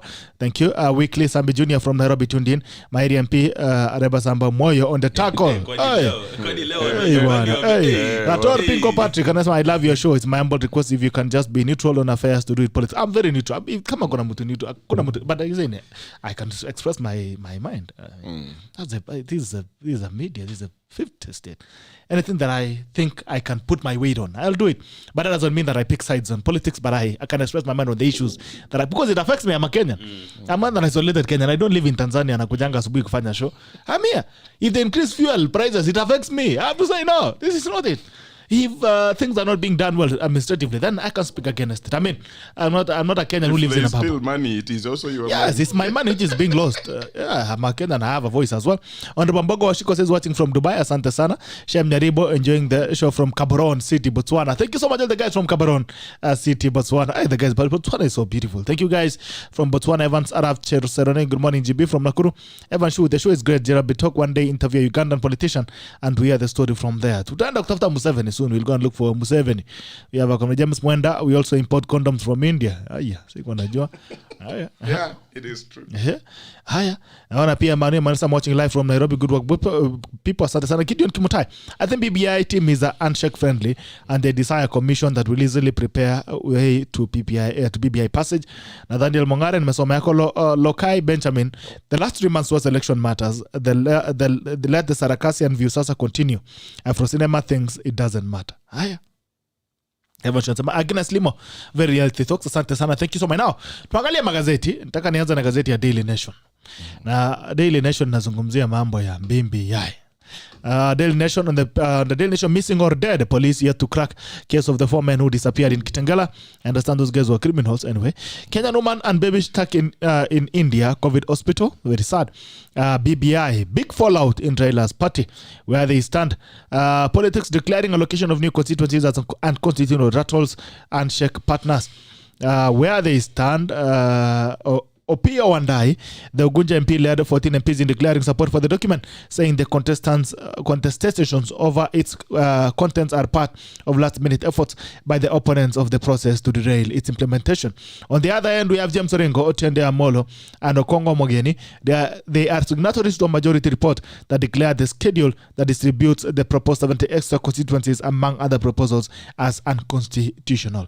A group of FDM MPs yesterday addressed a media conference to declare their full and unequivocal support for the Constitution of Kenya Amendment Bill 2020. This followed concerns that some senior members of the party had thrown their weight behind a parliamentary report whose findings put obstacles on the path to a referendum. That's on page 4.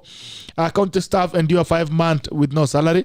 Thousands of workers in at least 8 counties have gone without pay for up to 5 months, with the National Treasury being blamed for delays in dispersing funds to the devolved units. Staff in the Tafeta, Muranga, Kisumu, Migori, Bomet, Kericho, Meru, and Makueni are struggling to foot their bills, and some counties are now asking workers to stay at home. The Exchequer owes the 47 counties more than shillings 66 billion, according to the Council of Governors, amid reports that Treasury is running on empty. It will be interesting to see how 30% will get in there. But let's start with BBI. ODEDE. Yes. Wewe ndio baadhi ya wale midwives wa kuzalisha BBI. Really? Nasema waiting for the baby. What's going on? Mara nasikia mtoto mwingine ni mambo ya watoto watatu mko nayo. Bwana, so which one is it now? What's going on with BBI? Gerald, the truth is, I think there is a fault somewhere. I do not want to take it light and say that it was just an error. Because in this country, I've been able to live for some time. I was there when the Constitution 2010 was made, and somebody at the government printers went to put a comma, and it was found out. So that is one. We also have 2 teams, or a team in BBI who works together, but all politics are local. So even when I work with you in the BBI, my focus is where I come from, which is just normal for everyone in this country. Everybody looks at what is on the table, and the first thing to come to your mind is, how can this which is on the table go to my place where I come from? Yeah. Because number one, it is going to boost my immunity in politics there, so that mimi niwe ule hawezi patwa na ugonjwa yoyote ya kisiasa. I will be immune. So siwezi kosa kurudi on the table next time. So I think that is what happened, because it is a political process. So there are people who definitely think the process either is giving the other partner on the table too much or is giving them very little. That is natural with Do you feel politics. it has been hijacked? There have been conventions that BBI process has been hijacked? No, it cannot be hijacked. The BBI is President Uhuru's thing. Trust me, BBI is not even Raila's thing. I can say that it is Uhuru's thing. It is his own doing. And if you ask me, this is how it is going to happen. BBI is going to go all the way to referendum, with or without error. With or without error? With or without error. And with or without Raila? With or without anybody else. Whether I we mean, neck new the people. only people who will find themselves at the end are people who will support BBI going there.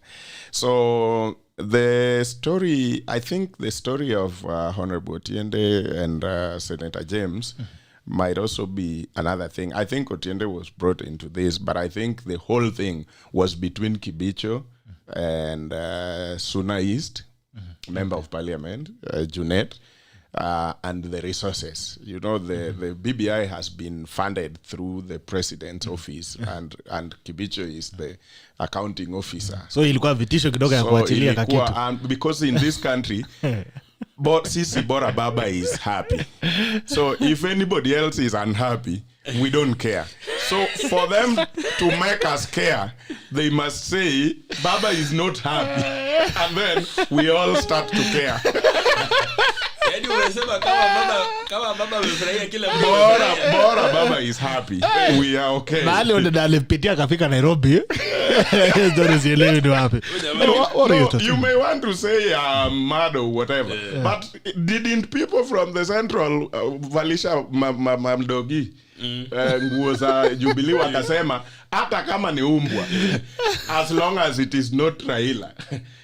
Wakabeba mkate. So sasa mama mkate. Umbwa yao tuona support a whole 100%, and then other people begins to be unhappy. I mean, that is unfair. But then natafuta mama wa mkate. Kama unajua mama wa mkate wale mkate fuli ya Jubilee, tafadhali. Yule mwenye alikuwa analia na mkate na mtafuta, tafadhali wakasema there is not going to be any discussion or conversation. 26th wanapatia jamaa birthday. And then you give somebody a present. Kenya was given to him as a birthday present. So how do you give me a present and then you want to micromanage me how I use the present? Honestly, are you fair?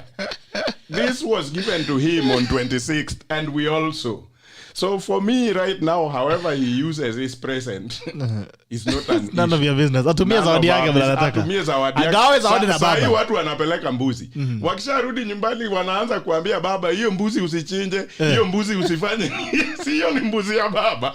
When Baba is happy, we are happy. So anyway, when Ruto is happy, others are happy. So AREBA SAMBA. Now let's look at this from a legal point of view. The errors that have been raised about the BBI document, because this is a constitution we are talking about. It's not a love letter. Yeah, it's not a love letter. Just before SAMBA comes in, the document came from the BBI secretariat to Chebukati, and Chebukati says he sent and asked for more. Do you think he was supposed to be asking for more, or once you're given one copy, the government printer is supposed to take care of the other copies? How does that happen? Because for me, it is, you are given as the chair of the commission. Actually, to me, it is supposed to be one copy. And you go to the government printer and, bring more copies and send to the rest of the county assemblies and all that. We wouldn't have ended up with this. But if you keep asking for other copies, then somebody at the secretariat might have done that. Chebukati in his statement said that the role of the IBC was more like a transmission tool. He even said that probably he did not even know the content of that bill. But then I want to go back to where this all started. MESHACK will tell you that this has been kind of clouded as popular initiative kind of constitutional amendment. But I still raise issues of if it's a popular amendment, did it begin with the people? No, it did not begin with the people. It began with two people. That is the president and his brother, the Right Honorable Prime Minister, MESHACK's elder father. When they shook hands at the footsteps of No apologies. You don't have any apologies to make. Hey, Azara peleka mbuzi bwana, peleka mbuzi. I'll take. It's okay, go. So then the whole process from a legal perspective, we did not have legal safeguards to ensure that everything was done systematically. All we wanted to do is we rushed through the process. There are people who were already tendering for t-shirts for referendum campaigns. There are people who were already, everybody was looking at their own interest in that kind of process. Of course, MESHACK said from an authoritative point of view that this was Uhuru's document. So from Baba's side and where he sits, I don't sit in Baba's side, everybody had a stake in that. Whether it's tendering, whether it's popularity, whether it's trying to make money. And nobody took time to look at the legal safeguards. And that is why I raised this question, Gerald, that did county assemblies understand exactly what they were discussing? And I received all manner of insults, even from my MCA who called me and told me, why will you insult us on? I told them, no, I'm not insulting you. Because if you look at your debate lasted 13 minutes. And you walked in, the leader of majority moved the motion, 3 MCAs stood up and said, this is a very good document, I support. This is a very good document, I support. There was no debate to show that people understood what was in that content. And the vote and the motion was moved and they all said, aye. Remember that Nyamira County, my county, was among the few counties that initially presented the wrong copy of the bill to the speakers, to the Speaker of the Senate. And it was a whole hulabaloo. Now we are being told it's 13 counties. One might have discussed the TJRC report, another one might have discussed the Ndungu Land report, another one might have discussed the Maputo Convention, but that is on a light note. Now what I need to understand... What I need to understand is the errors that have been noted in the 13 bills, how fundamental are they? Because then, if it's an error with a comma, an error with a full stop, for the record, I am not a promoter of BBI, but I'm just trying to be objective. If it's an error with a comma, an error with a hyphen, an error with a full stop, that probably is not a fundamental error that will invalidate that discussion. That is from a legal perspective. Okay. And in no event, disclaimer, I don't support BBI. I'm not a promoter of BBI. MESHACK is. Because... if it's not a fundamental, if it's an error of a hyphen, if it does not change the meaning of that particular phrase, why will we then think that it's a fundamental error? Unless there is inside politics, which MESHACK and company know, from where I sit, if the error is not fundamental, wacha waendelee na rege yao. If the error is fundamental, which ideally goes to the substratum of some of those bills and clauses which have been passed, then we have a problem. Yes. But I think some of the errors is even a reference to a clause that does not exist in the Constitution 2010. So I wonder where that leaves us, because now this is a constitutional process that we are talking about. And well, if we're going to change the Constitution or to amend the Constitution, then it needs, first of all, to reflect the true state of affairs. When you talk about Article 87, which is said not to have existed in the Constitution 2010, then where does it, from a legal perspective, is the law not supposed to be clear? Because issues of interpretation are there, because the mind of a constitution maker is not the mind of me and you. So at times we need to interpret, but how can you interpret error? AREBA. And as I said, if you have two documents, and one reads, MESHACK is a member of parliament, full stop, and another one reads, MESHACK is a member of parliament, there is no full stop. Is that full stop a fundamental error? So that is why I said I have not had time. What if it says MESHACK is a member of parliament and he's not? That is a fundamental error. Okay. And that is why I said when we're trying to look at these 13 county assemblies on what they discussed, then we have to go down on whether the changes that were there, were they fundamental to affect some of the interpretation of the clauses? If they're very fundamental, then that brings in a legal question of, this is not the right, then the threshold is not met. But it was errors of commas, hyphens, full stops that do not necessarily change the meaning of the clauses, then let Akina MESHACK and team continue dancing. Yeah, according to the report by the JLAG committee, definitely I'm supporting the document. I'm not apologizing for that. According to the report from the Two Houses JLAG committee, they are saying the errors are not fundamental to tamper with the meaning or the whole thing. But my personal opinion is that we are not supposed to go ahead as a country and keep assuming things. And this is, I was thinking about this when I was reading that report. And I asked this during 2017 elections, SAMBA, as a lawyer. You may probably think it is because I'm not a lawyer, I don't understand things. When we went to elections as a country and we spent this huge amount, and then the Supreme Court says the Constitution was not followed. It was not, this election was not conducted in accordance with the law. And then Maraga sends the team to go back and conduct another election. Why, as a lawyer, do you think the court is not able to tell us who is culpable of this, who did not follow the Constitution, and who takes responsibility? So all we were told is this one was not conducted in accordance with the law, full stop. And you're not telling us who actually deviated us from the law, and so the taxpayers spent over 40 billion, and it goes like that. So I think that is where we are still in with this. Somebody will tell us, yes, this is not a fundamental error. But who did it? Because the other version is clear, is correct. This one is not correct. So somebody either corrected the wrong one to be correct, or somebody took the correct one and messed. So who did it, to me, matters more than just telling me it's not fundamental, and so let's move on. Yes, I really want us to move on. But I want to know... Move on to where?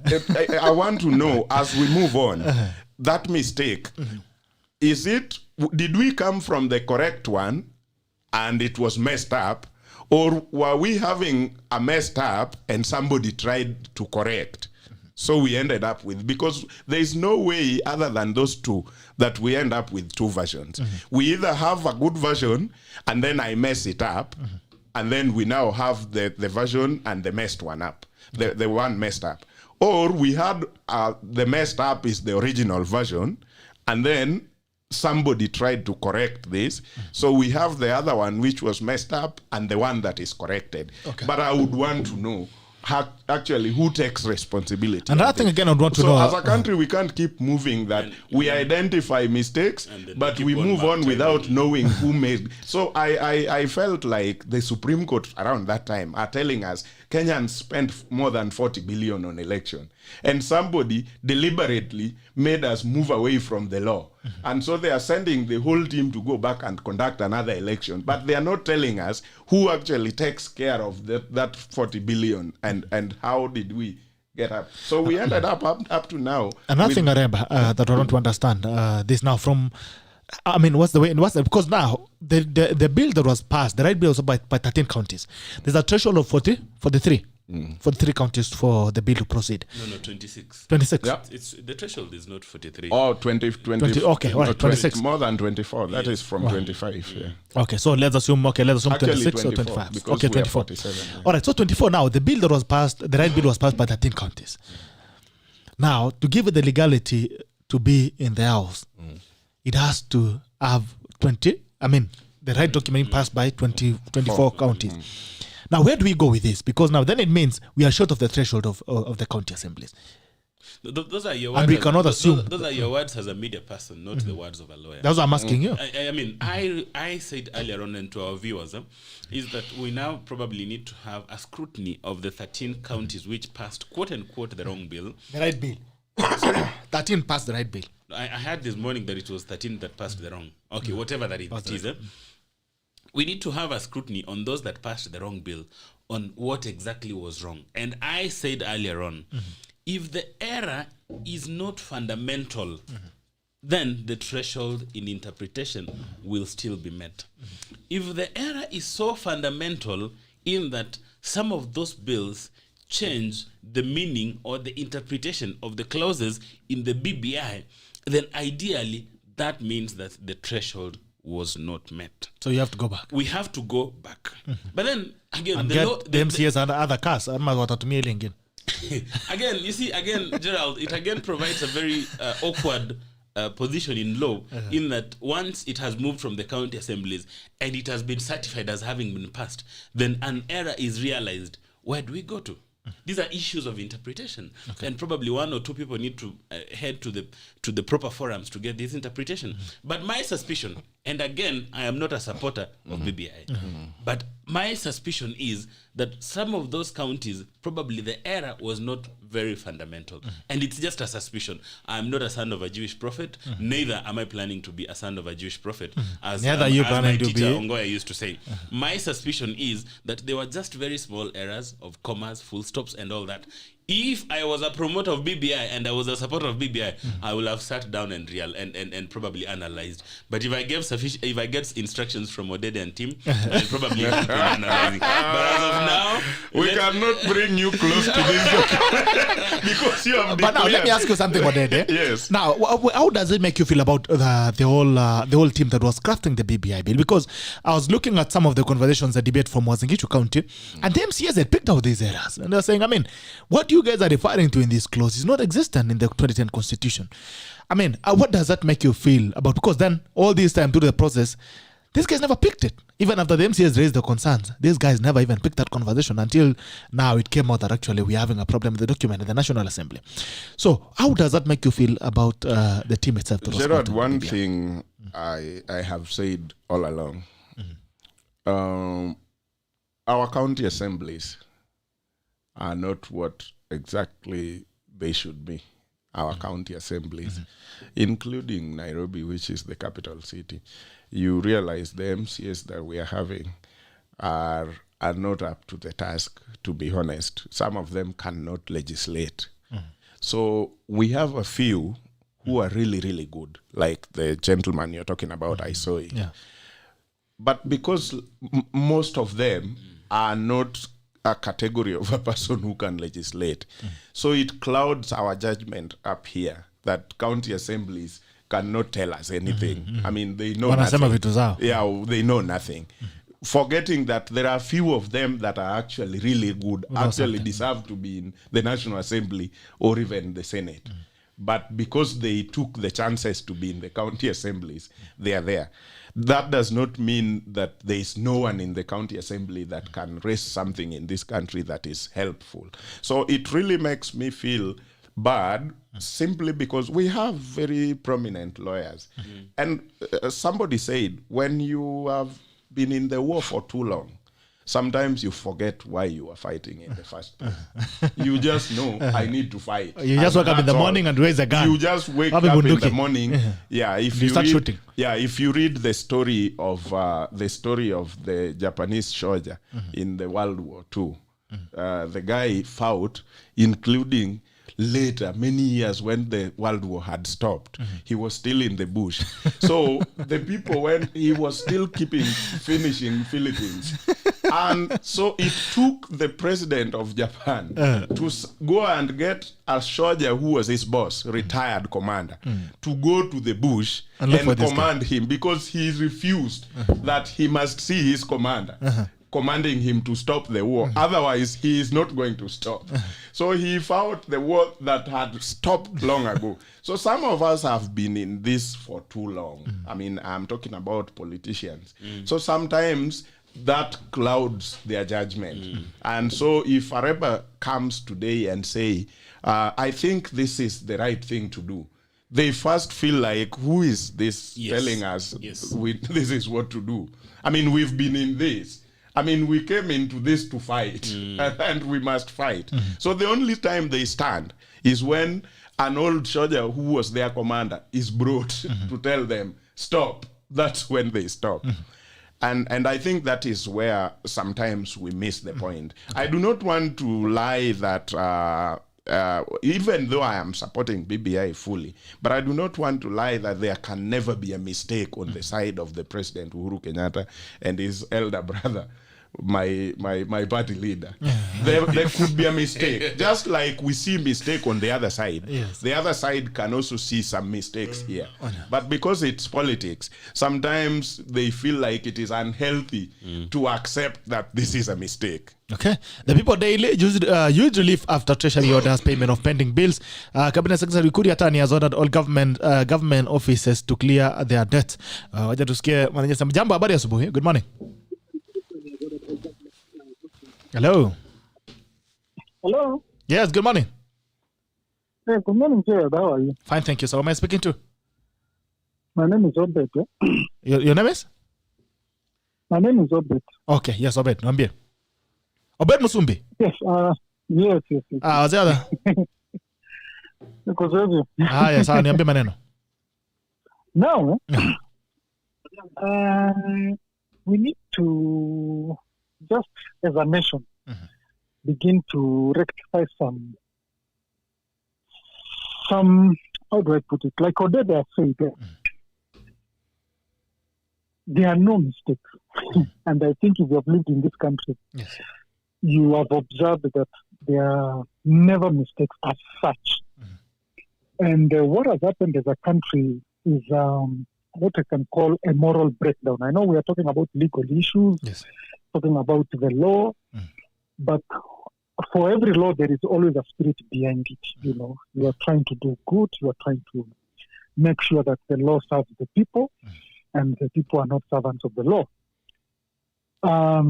So, but to correct that, we need just to ask ourselves, and I don't know how to do it, but it's just a conversation we need to have. Yes. And to ask ourselves is, why is it that we have reached a place whereby in what I can say in biblical terms, we call it calling light darkness and darkness light. Because there is a lot of political mischief in this nation. Such that even when something is good, there is a selfish interest somewhere, you know, and just one person or two people, you know, that seeks to have their way and not, you know, thinking in terms of the whole nation. Because, for example, a fundamental question you asked, and I noticed that people are not willing to call. I don't know why, Yes. but at least I've called. The whole issue of IEBC, even from the time the handshake came, and you know, Raila and His Excellency the President sat down and decided, you know, we need to, you know, shake hands and move this nation forward. Fundamentally, that coming together of those two gentlemen was as a result of just elections, you know, and that has been the core problem. And if that is the core problem, why don't we address the elephant in the room called IEBC? Why is it that even in the 9-point agenda, IEBC was not captured there as a fundamental issue to tackle? And the reason is very simple. Because when it comes to elections, in a sense, they are beneficial to a political class and not necessarily to the nation as a whole. And that speaks to a moral fiber also as a country. Do we have a leadership that thinks for the people fundamentally, you know, says, you know, I'm going to lay my life for the sake of the people. Yeah. And until we fix that, we will continue, you know, celebrating political mischief. Because as we are speaking right now, Yes. the delays in establishing IEBC, even those issues now of many documents around DPI, it is still a picture of political mischief. But it's not political mischief.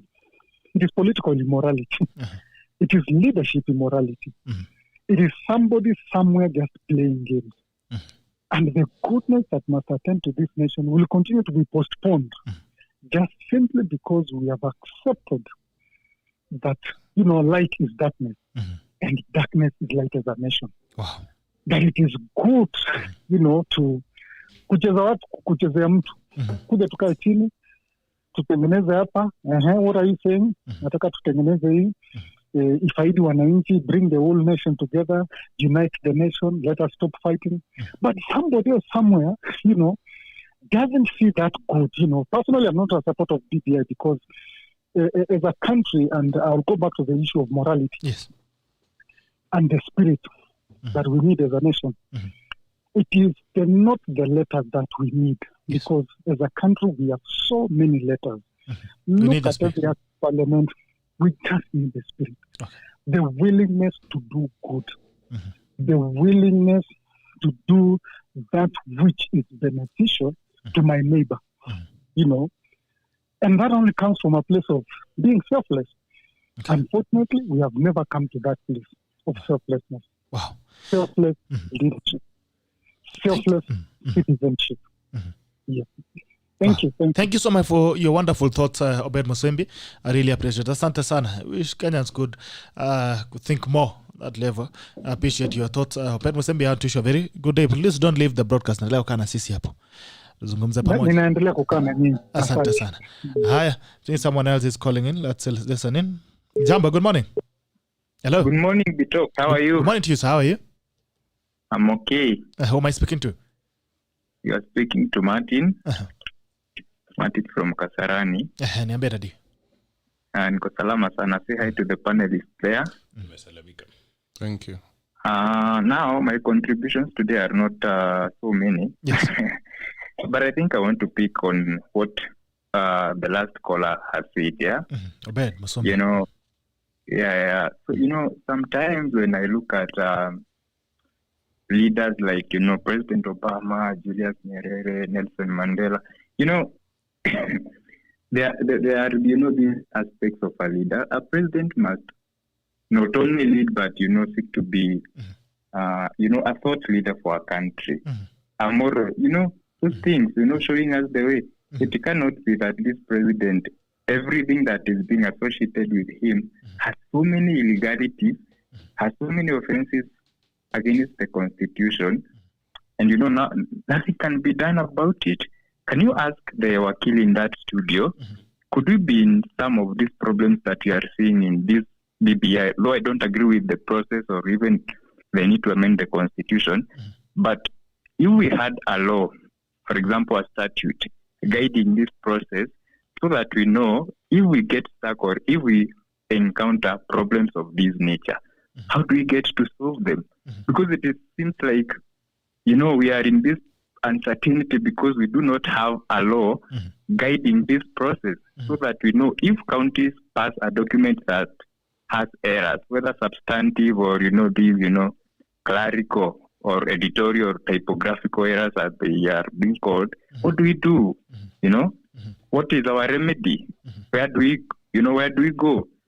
I think that is part of the problem. We do not have a law to guide this. And it is high time that we realize that sometimes it's good to go slowly. We get the process right, other than being kukimbiza na tukwame. Exactly, because we are having these encumbrances because it seems that this process must end within a certain time frame, and this is not a time frame that is anchored in the law. It is a time frame that is anchored in the minds of, some political actors who have some selfish ends to achieve those through these, what, for lack of a better word, I would call, a nefarious process, That is the problem, Let us have a law and let us stick within the law. The other thing that I would want Wakili Samba to respond to me is, for example, when it comes to constituting the IEBC, the president has had time to do this. He didn't find it urgent or even important to populate or to make sure that the IEBC is fully constituted. Now he realized that he needs to pass a referendum.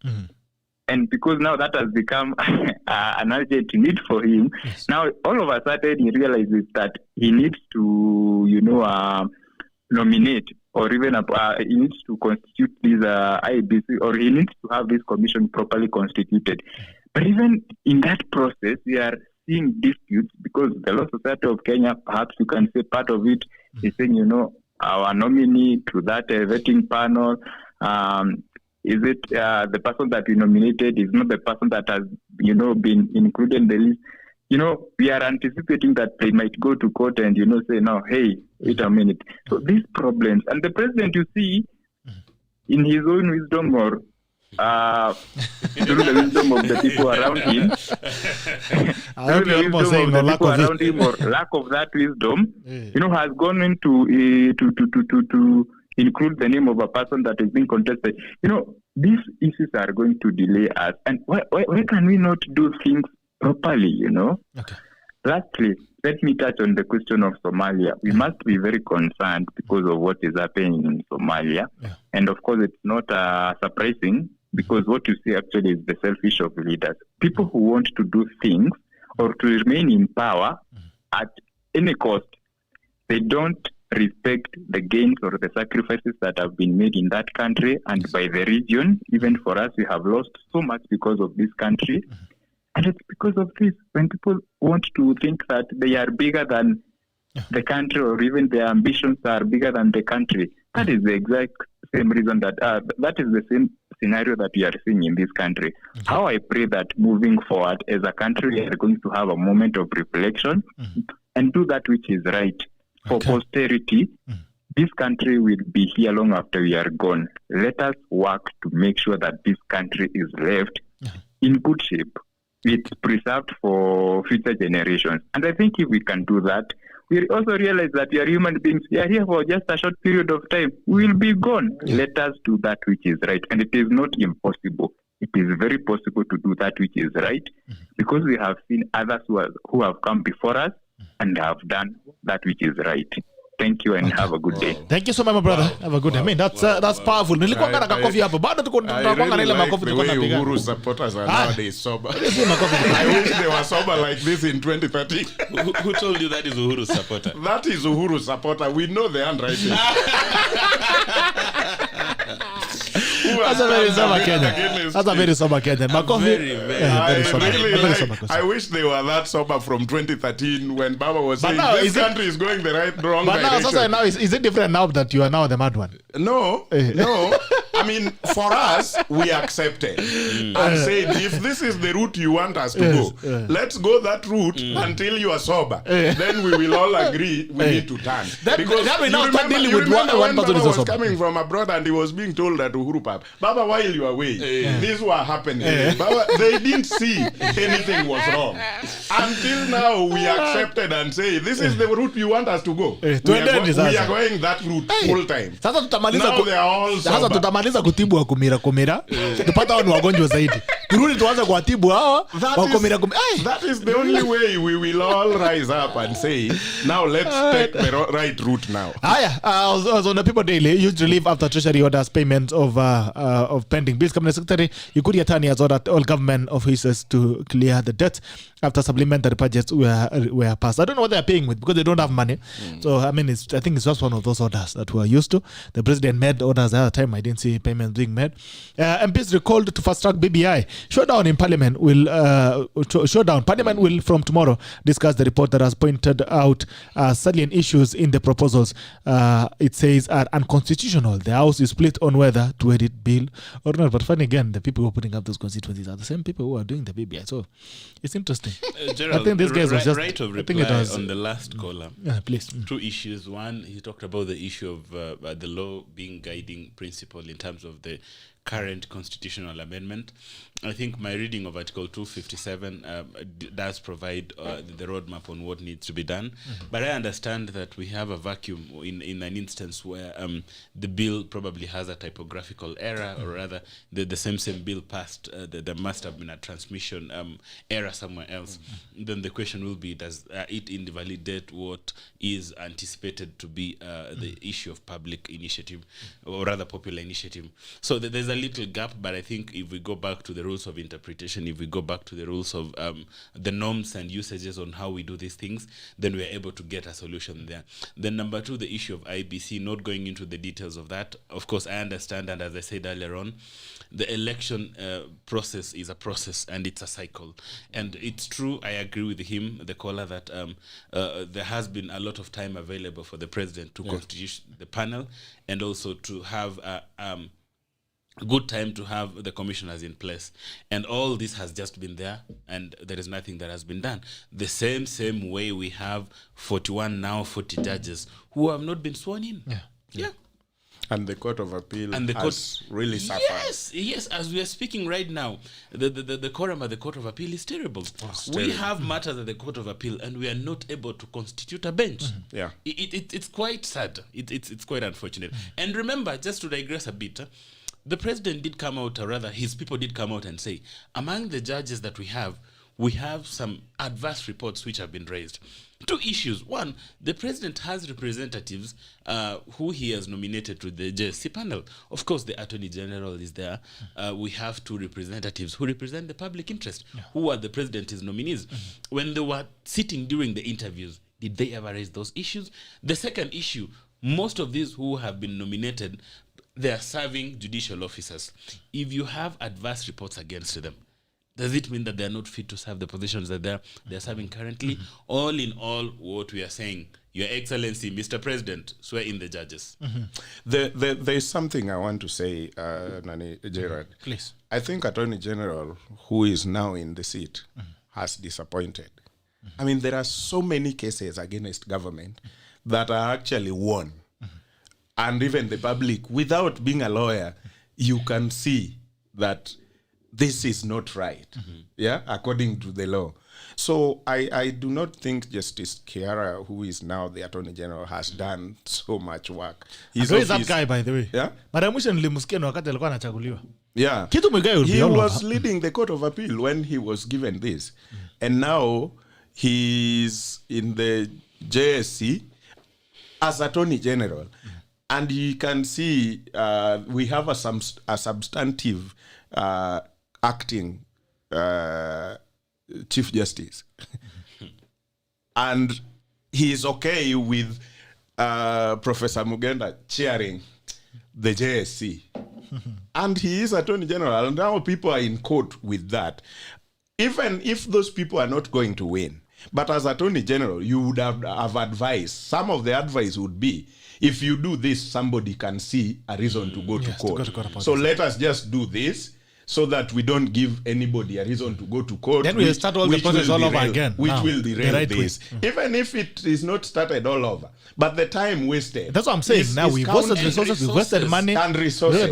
Lawyers are paid premium to represent judicial service to commission in represent court. government on that. So I really think Attorney General has not done a good job. If you ask me, that is my opinion. I am a bit disturbed that right now the standoff, for example, between USAID and Kenyan government is unnecessary, but it has not warranted the Speaker of the both houses to call an urgent parliament sitting. And that is a BBI promoter. No. BBI has nothing to do with we this. also appreciate you for the common sense. You people, We appreciate you for the common sense. No, you are going to distort the whole point. No. MESHACK. This is what I'm saying. However, you need to be sober. I am very sober, MESHACK. On your way to You are Damascus, getting drunk. You are getting drunk when you mention BBI. on your way to Damascus, your eyes have opened. You can proceed. No. So what I'm saying is that is not to mean BBI is not important. Yes. BBI is important. So we are not saying put BBI aside. We are saying the same effort, bring this other one. So because we can do both of them. I mean, Parliament can regroup, can be called urgently to discuss issues on BBI. The same way it can be called urgently another day to discuss this standoff. Of course, we've seen the Health Committee trying to call Mutahi Kagwe and a few guys from. But how does that even help? I mean, for me, the discussion should be the Parliament is trying to reach out as Parliament, with the voice of Parliament, to USAID or get the executive to do the right thing if it is. But again, we might not be saying that USAID is all right throughout. The fact that we are being helped does not mean we are wrong all the times. Sometimes we are also having our role to play as a partner. And I think the standoff is this. But I say, the question is, and this is what I'm saying, if I'm entrusting you every day with something and you're stealing it, an institution that has eaten masks in a pandemic, how do you trust it to distribute, very important medicines like that? And I think the issues that are being raised by said are very important for us as Kenyans because we are consumers of these things. Yeah. We have people in families who are living with HIV/AIDS. It touches us, all of us. It touches us somehow. It does. I mean, the issue they're raising is how are we sure that this thing is going to get the right people in the right way? Like, put your house in order. Yes. What you are saying is we don't have a problem with working with you. Yeah. But you've shown all the characteristics of people who don't care about its own citizens. I know. So I think they need to fix that. But then the government is being arrogant and lazy because that's something you could have. You remember the standoff at the port? Yes. When these guys were insisting that they must pay taxes. Yes. I mean, the common sense, it doesn't take you to be very smart, MESHACK. Yeah. Just takes you being human, understanding that these are drug facilities being donated. It should be exempted from taxes because it's for your own Kenyan. He's not going to Ethiopia. Yeah. But the question is, how was it being done before? And why did we move away from that? Then if government was wrong, they have said it's okay, we are going to waive that tax. But now we have a law here which says KEMSA is supposed to be now the distributor of both from partners and all anyway, this. Maybe we need another So KEMSA. are you simply saying the government should now abandon its own laws and now give You're not saying it should abandon. because We were saying those they other should sit. people are helping. They shouldn't agree that because the truth is the government of Kenya cannot be able But to even facilitate. if this so-called farm is going to now be the distributor, are they going to use our facilities in distributions, or what are they going to do? Are they going to knock doors across the country? No, of course, the end dispatch places would be hospitals. Because of course. the whole data is with these facilities and all that. So I think it is something they need to sit down, even if it means at the level of the president. 1 million and above people, Kenyans, are so many. But even if we leave just being so many, the things they are doing, because there is a lady who is HIV positive, but these drugs are keeping them to work hard. Their children are in school, they are still paying school fees, they are fending for them, food, clothing, and all the rest. So if you push that lady out of that ability to do her work every day, the entire family suffers. Okay. So I think we need to see it in a broader perspective, even if the president need to stop for a minute and say, today I want to solve the issue of USAID and Kenya. Tomorrow I will be back to everything else that I can do. Since we've challenged the president, we challenge you, kama umetoka Nyeri tafadhali, shughulikia watu, if you are back from Nyeri. Lakini kama hujatoka pia unaweza tuma kama mtu akimbie angalie na ya HIV. Anyways, we finish up on the news with a question that I think there's someone who wants you to answer, AREBA. Inawacha nifunge gazeti.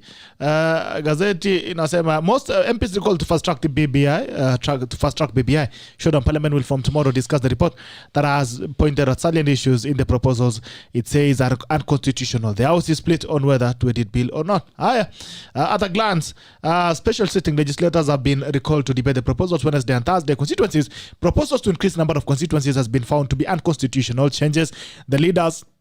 Three changes. The leaders are torn on whether to introduce changes or leave it intact for a referendum. Timelines. Should the document get Kenyans' nod? Is there time to implement the changes envisioned? All right. Senator Kenneth Lusaka with Jailer co-chair Okongo Mogeni and a member of committee, Senator Mutula Kilonzo Jr., when the committee chairman submitted a copy of the BBI bill. Okay. Niangalie nini hapa nyingine pia. On the same newspaper, missing friends who were wanted for series of crimes on mambo ya majamaa alikuwa anapotea. I don't think it's very appeal court to decide on judges interview. So okay, interesting time to be alive. Taifa leo Taifa leo inasemaje? Taifa leo inasema Taifa leo imeingia hapa. Taifa leo inasema bunge kujadili BBI kabla ya COVID. Shida. Wabunge waitwa kupitisha mswada wa kubadilisha katiba. COVID, gharama ya maisha bado haijazungumziwa. Mamilioni ya pesa kufurika katika kaunti ya Lamu. Hiyo ni port ambazo zinafunguliwa, ile ya port ya Lamu port. Hali ngumu ya maisha yaongeza maradhi ya akili. Orengo ataka Oburu amridhi. Si haya. Orengo amtaka Oburu amridhi. Si haya, ni kuridhiana sasa. Hata mimi AREBA SAMBA naomba kuja uniridhi hapa ili tuendelee na kazi. Anyway, now there's someone who has written a comment here. Keja graphics. So wakili, how much of the decision making can be blamed on the AG when it comes to matters like CAS positions? Very quickly, tukifunga kiosk. Wow. Read the question again. So wakili, how much of the decision making can be blamed on the AG when it comes to matters like CAS positions? The Attorney General Is an advisor of is government. the principal legal advisor of the government. The Attorney General runs one of the biggest law firms in the country, in that is the State Law Office, with a number of state counsels who are very competent. A number of them are our friends, our peers, our seniors, and our juniors. And in all instances, the expectation is that as the principal legal advisor of the government, he ought to advise the government, the executive, in all decision-making processes. So yes, this was an oversight in terms of the principal legal advisor of the government, in terms of giving the proper legal advice. Of course, you saw the decision in terms of the competitive recruitment of PSS and all that, in that the recruiter of the government is the Public Service Commission. And then the question is, to what extent were they involved in this process? And these are issues which, as the principal legal advisor of the government, he ought to have advised on, the government on. So ideally, for me, I find that the office of the Attorney General on this has let down the executive in terms of giving advice. And we are seeing a number of issues even at present where, again, as MESHACK said, the issue like having who to chair the panel, the recruitment panel at the JSC. These are issues that are supposed to be ideally be matters which even the principal legal advisor to the government is able to advise authoritatively. So, I mean, I agree with the comment that this is blamed squarely on the Attorney General's office. Yes. Okay. All right. Kuna pia Stame asema is this Attorney General. Hata nyinyi mjue Attorney General wenu wa Kenya. Kimomana. Rebecca Karoki. When a student writes composition, commas, full stops, question marks and capital letters are very important. In fact, using them wrongly makes one lose marks. In short, wasituambia ati ni makosa kidogo. Even when you calculate a sim and get 10 instead of 11, the answer remains wrong. Okay. Joe Waweru, Senate and Parliament, all special sittings to discuss mass vaccination program, how to cushion Kenyans from lockdown and curfew, and how to revive the economy. Sorry, I'm dreaming. Ian Bugo was dreaming here because our MPs can never waste their time to do this. But BBI at a Sunday, what a meet. Sema kimaumana. Pauline Cherop says going to election with disputed documents will raise unnecessary tensions. Anyway, guys, Marius Kipkuru, if our minds are conquered, we are going nowhere unless we liberate our minds. Another comment here, Pauline Cherop, as long as it does not alter the content we discuss and we move on. That's a contradiction again from the next comment. Just when a small error and the entire sentence is urined. All right. Odede, your tackle of the day. Yes. My tackle of the day will be on one key thing. I think up to now, as a country, we have heard so many things about the BBI, and some say they don't like the process. Others say the process doesn't matter, the content is good. But I think at the end of the day, nobody is leaving Kenya. So if we already have it up to the level where it is. And that is why it can wait, actually, because we are not going anywhere. Nobody is leaving Kenya. So whether you don't like the process. Sharon, you're disrupting. Okay. I was just agreeing with you. I don't think we should stop the BBI because of these other things, because you're simply saying, okay, if COVID does not end and it is 2022, what happens? Do we say we cannot go for election because we have COVID, so let's just continue? Nobody's leaving Kenya. I don't think so. I don't think the Ministry of Agriculture needs to stop doing the things they are supposed to do because there is COVID. We need to eat. We need the country to produce. I don't think the Ministry of Education needs to stop everything because COVID is here. So the same way, BBI is never going to stop. What is our budget for the whole country? Almost 3 trillion. What is the BBI taking? Some few billions. And you want to say... Are you calling our money some few billions? Are you the one paying? It is also my money as well. And I want BBI. So What about the remote as well, BBI? I mean, Gerald, we are coming from a point where so many things have been done which I didn't agree with, and my money is there, including what was borrowed and the railways and Eurobond. I didn't accept, but it was still done. Okay. So it is your time also to accept when your money is also being used and you don't accept. It's being misused. Thank you. AREBA, your tackle of the day. My tackle of the day. Dear Your Excellency President Uhuru Kenyatta, a couple of weeks ago you made a statement that effectively closed down all the hotels, closed down all the entertainment joints, and we had cessation of movement. And through that statement, we have a number of brothers and sisters who depend on some of these restaurants, depend on these hotels, and the creatives to earn a living. Your Excellency, Mr. President, in an ideal situation, we will have had economic shock absorbers to be able to know how to accommodate these people. Your Excellency, just a couple of days ago, we saw people from the creative industry demonstrating and saying that they are unable to eat all our DJs, all our comedians, all our musicians. Where are we going to place them? Your Excellency, I know you are very busy right now with issues of trying to see BPI passes, with issues of trying to look around the country and implementing your development agenda. But if you find some little time during your very busy schedule, can you, Excellency, please involve the relevant stakeholders and see how we are able to look at our creatives? The creative industry accommodates so many people and gets so many people to earn a living in this country. Why are we treating them like they are not ordinary Kenyans? Why are we treating them like foreigners? Your Excellency, today my tackle of the day is specifically for the creative industry. Those gentlemen and women are suffering, and we need to find a way of ensuring they earn a living. That is my tackle of the day. All right, Mr. President, he doesn't even want a lot of time. He's saying some little time. Maybe you get some little time.